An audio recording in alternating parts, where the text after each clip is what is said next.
नमस्कार दोस्तों। हिंदी साहित्य के अंतर्गत इस क्लास में 25 MCQ बताने जा रहा हूँ। नेट, जीआरएफ, पीजीटी, टीजीटी इनके लिए खास करके स्पेशल क्लास लेकर के आया हूँ। फर्स्ट में है जात से जात, टके से जात, 1 टका दो, हम अभी अपनी जात बेचते हैं। टके के वास्ते अंधेर नगरी में जात बेचने वाले ब्राह्मण के इस संवाद का व्यंग्यार्थ आपको बताना है। क्या है? ये नगण्य, साधारण, विशिष्ट, असाधारण सब एक ही भाव में बिक रहे हैं। इस कथन का आपको आशा बताना है। यह नगण्य, साधारण, विशिष्ट हो जाता है। सी कहता है यह यहाँ समानती मूल्य अक्षुण्ण रहते हैं। और डी है राजतंत्र में मूल्य व्यवस्थाएं अपरिवर्तित या अपरिवर्तनीय होता है। यहाँ पे अपरिवर्तनीय होगा, ध्यान रखेंगे। ये नेट 2025 में आया हुआ क्वेश्चन है प्यारे साथियों। आंसर होगा मेरा यहाँ नगण्य, असाधारण, विशिष्ट, असाधारण सब एक ही भाव में बिकते हैं। अर्थात कहने का अर्थ है कि यहाँ पे गुण अगुण ले, ठीक है, ऐसे व्यक्तियों को कोई महत्व नहीं है। सब एक ही भाव में, अर्थात सबका सम्मान एक ही तराजू पर तौला जाता है। जैसे आप गांव में गए होंगे, आप कितना ही विद्वान हैं लेकिन आपको कोई भी भाव नहीं देता घर में, उसी तरह यहाँ पे है। इस कथन का मतलब है जात से जात, टके से जात, 1 टका दो, हम अभी अपनी जात बेचते हैं। सेकेंड क्वेश्चन इसी से रिलेटेड है। एक और द्रोणाचार्य, मैं द्रोणाचार्य के कथन है, मतलब एक और द्रोणाचार्य। इस कथन का आपका यहाँ पे आशा पूछ रहा है कि मैं द्रोणाचार्य के कथन, उस दिन भूख मेरे सिद्धांत में बड़ी हो गई थी। बी कहता राजकीय अन्न की दास्ता ने मेरा विवेक खरीदा था। और सी है व्यवस्था उसकी पीठ थपथपाती थी। और डी है याद है जब तुमने विरोध की भाषा अपनाई, सत्ता ने तुम्हारे अस्तित्व पर सीधे हमला किया था, इसलिए विरोध मत करो। यह कथन यहाँ पे आपको कूट में दिया हुआ है। केवल ये बी सही है या बी सी सही है या सी डी, ठीक है, यहाँ पे लास्ट में बी डी सही है। तो बहुत अच्छा कथन भी है। आंसर मेरा ये बी, बिल्कुल 2 ऑप्शन सही है। उस दिन भूख मेरे सिद्धांत से बड़ी हो गई थी। और बी कहता है राजकीय अन्न की दास्ता ने मेरा विवेक खरीद लिया था। तो थर्ड क्वेश्चन यहाँ है, इनमें से कौन सा निबंधकार द्विवेदी युग का नहीं है? माधव प्रसाद मिश्र, अध्यापक पूरन सिंह, सी है कुबेरनाथ राय और डी है अध्यापक पूरन सिंह। इनमें से कौन सा निबंधकार द्विवेदी युग का नहीं है प्यारे साथियों? तो कुबेरनाथ को ध्यान रखेंगे, हमेशा ऑप्शन सी सही हो जाता है। और यहाँ पे कूट में दिया हुआ है 4 में कि सूची 1 को सूची 2 से सम्मिलित करना है। विदुर, ठीक है जी, दिया हुआ है। एक तरफ गंधारी है, अश्वत्थामा है और थर्ड में डी में है संजय है। तो फर्स्ट में दिया पत्थर की खानों में से मणिकाएं, ठीक है, निकलती है, बाधा मत डालो। सेकेंड कहता मैंने प्रतिशोध ले लिया है धृष्ट धूमन से पिता की पाप हत्या का। थर्ड है अंधों की सत्य दिखाने में क्या मुझको भी अंधा ही होना है। 4 हृदय तुम्हारा पत्थर का है गंधारी। एक कूट आपसे यहाँ पे मांग रहा है। 4 का आंसर बी हो जाता है मेरा, अर्थात ए को बी से मिला दो प्यारे साथियों। ध्यान रखें, ए को बी से देख लीजिए जहाँ पर भी इसको ए के, ठीक है, ए का बी से, तो ए को 4 से यहाँ मिलान करना है और बी को सीधा 1 से, बी जहाँ पर भी दिखाई देगा इसको 1 से मिलाइए। और सी जो है, ठीक है, वह 2 से मिलान करना है, सी को 2 से और डी को सीधा 3 से मैच करना है। इस तरह से मेरा ये कूट सही हो जाता है। 5 कहता है पुरोहित के अनुसार, ठीक है, रामगुप्त का ध्रुव स्वामी पर कोई अधिकार नहीं है क्योंकि वह मातृप्राय और व्रत प्रवर्जित था। बी है वह पर स्त्रीगामी था। सी है वह जीवन से उदासीन था और डी है वह गौरव से नष्ट आचरण से पतित था। तो पुरोहित के अनुसार रामगुप्त का ध्रुव स्वामी पर अधिकार क्यों नहीं था, इसके लिए आपको एक विकल्प को चयन करना है। आंसर डी, वह गौरव से नष्ट और आचरण से पतित था। 6 आषाढ़ का एक दिन, ठीक है, राश्रय और व्यक्ति स्वतंत्र के बीच भटकती हुई सृजनात्मक का नाट्य बंधित है। इस कथन किस आलोचक का है? नेमिचंद जैन, ठीक है, नेमिचंद्र जैन, बच्चन सिंह, गिरीश रस्तोगी, डी है जादेव तनेजा। तो 6 का आंसर मेरा बिल्कुल बी हो जाता है, बच्चन सिंह। यहाँ पे इस कथन का आलोचक के बारे में आपसे जानकारी मांग रहा है। 7 है प्रकाशन वर्ष की दृष्टि से निम्नलिखित नाटकों का सही अनुक्रम बताइए। बकरी, कबीरा खड़ा बाजार में, मादा कैक्टस, कोणार्क। ऑप्शन कूट में दिया हुआ है, आपकी दृष्टि से कौन सा विकल्प सही होगा प्यारे साथियों, आंसर देने का कोशिश करें। बिल्कुल सी ऑप्शन मेरा सही है, अर्थात पहले डी होगा। यहाँ पे इसी तरह नेट में पूछा जाता है, डी पहले स्थान पर आएगा और सेकेंड स्थान पर फिर सी का आता है, और ये जो है थर्ड स्थान पे आएगा बकरी, और डी जो है फिर लास्ट में बी जो है एफ चौथे स्थान पर ही। 8 कहता है निम्नलिखित में से कौन सी भारत तेंदु की अनुदित रचना नहीं है। विद्या सुंदर, सत्य हरिश्चंद्र, पाखंड विडंबना, और डी है सती प्रताप। तो निम्नलिखित में से कौन सी भारत तेंदु की अनुदित नाटक नहीं है या अनुदित रचना नहीं मानी जाती। विद्या सुंदर, सत्य हरिश्चंद्र, पाखंड विडंबना, सती प्रताप। तो निम्नलिखित में से कौन सी भारत तेंदु की अनुदित रचना नहीं के बारे में यहाँ पे चर्चा कर रहा है, इसलिए आपका विचार क्या है जरूर आप कमेंट बॉक्स में लिखेंगे। आंसर मेरा बी पाखंड विडंबना जो है यह अनुदित नाटक या रचना नहीं है। 9 है निम्नलिखित में से देवसेना की कथन है। क्या कथन था, मैं बोल करके आपको सुना देता हूँ। ये है ऑप्शन में, विजय का क्षणिक उल्लास हृदय की भूख मिटा देगा, कभी नहीं, वीरों का भी क्या ही वैसा है, क्या ही उन्मास भावना है। बी कहता है पवित्रता की माप, ठीक है, मलिनता सुख का आलोचक है, दुख पुण्य की कसौटी है, पाप विजय है, आकाश के सुंदर नक्षत्र आंखों से केवल देखे ही जाते हैं।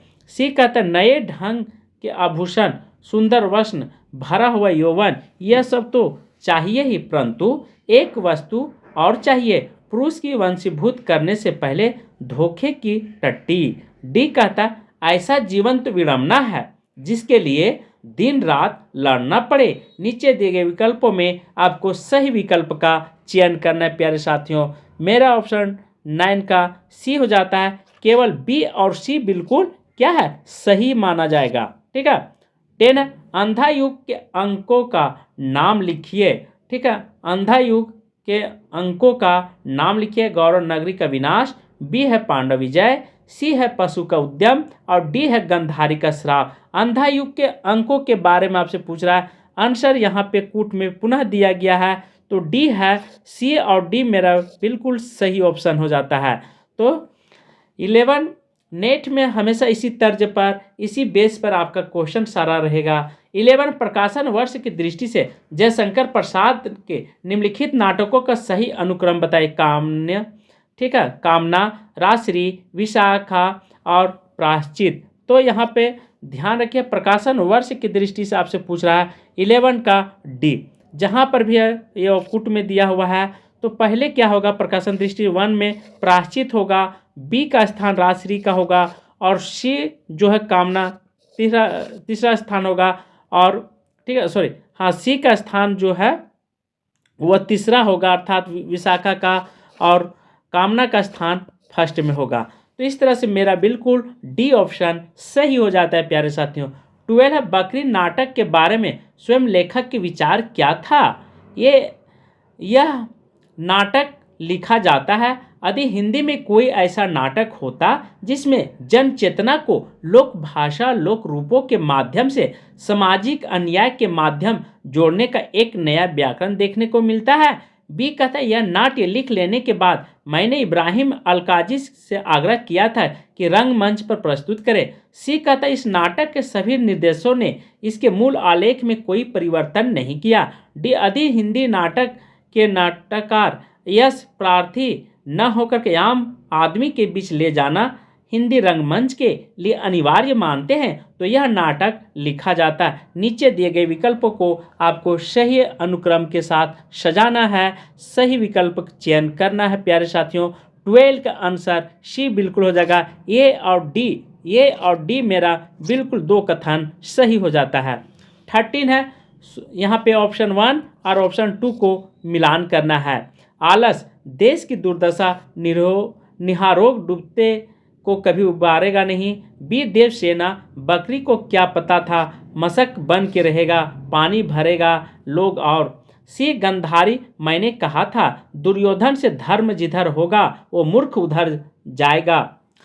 डी कहता है भिष्टी दुनिया में हाथ पैर हिलाना नहीं अच्छा मर जाना पर उठ के कहीं जाना नहीं अच्छा लगता है। एक कथन आपके सामने है, ऑप्शन यहाँ पे दिया हुआ है 4 का ए। ठीक है, तो कौन सा विकल्प सही होगा प्यारे साथियों? 13 का ये बिल्कुल मेरा सही है। 14 विजय तृष्णा का अंत प्रभाव में होता है। अलछेंद्र राजम सुव्यवस्था से बढ़ सकती है केवल विजय से नहीं। यह विचार चंद्रगुप्त के किस चरित्र का उजागर करता है? चाणक्य का, चंद्रगुप्त का, दांडियान का, आजीवक का। तो यहाँ पे कथन क्या कहता है? विजय तृष्णा का अंत प्रभाव से होता है। अलछेंद्र राजम सुव्यवस्था से बढ़ सकती है केवल विजय से नहीं। आंसर 14 का बी दांडियान से। 15 अंधेर नगरी के आधार पर कहा जा सकता है कि भारत तेंदु की साहित्य संबंधी अवधारणा साहित्य बैठे ठालों का विलास है। बी साहित्य नागर जनों के मनोरंजन हेतु है। और सी है साहित्य ग्रामीण जनों की शिक्षा के लिए है। और डी है साहित्य की सामाजिक भूमिका होती है। तो अंधेर नगरी के आधार पर कहा जा सकता है, क्या कहा जा सकता है? तो 15 का डी साहित्य की सामाजिक भूमिका होती है। 16 है पवित्रता को माप और मालिनता सुख का आलोचक है दुख पुण्य की कसौटी है पाप। उपयुक्त संवाद स्कंदगुप्त नाटक में किस पात्र के द्वारा कहा गया है? मालिनी के द्वारा, कमला के द्वारा, देवसेन के द्वारा और देवकों के द्वारा। तो यहाँ पे बहुत अच्छी पंक्ति है कि पवित्रता की माप मालिनता सुख का आलोचक है दुख पुण्य की कसौटी पाप है। यह पंक्तियाँ संवाद चंद्रगुप्त किस पात्र के द्वारा कहा गया चंद्रगुप्त नाटक में? तो आंसर हो जाएगा मेरा 16 का सीधा बी पर जाएगा। ठीक है, देवसेना के द्वारा।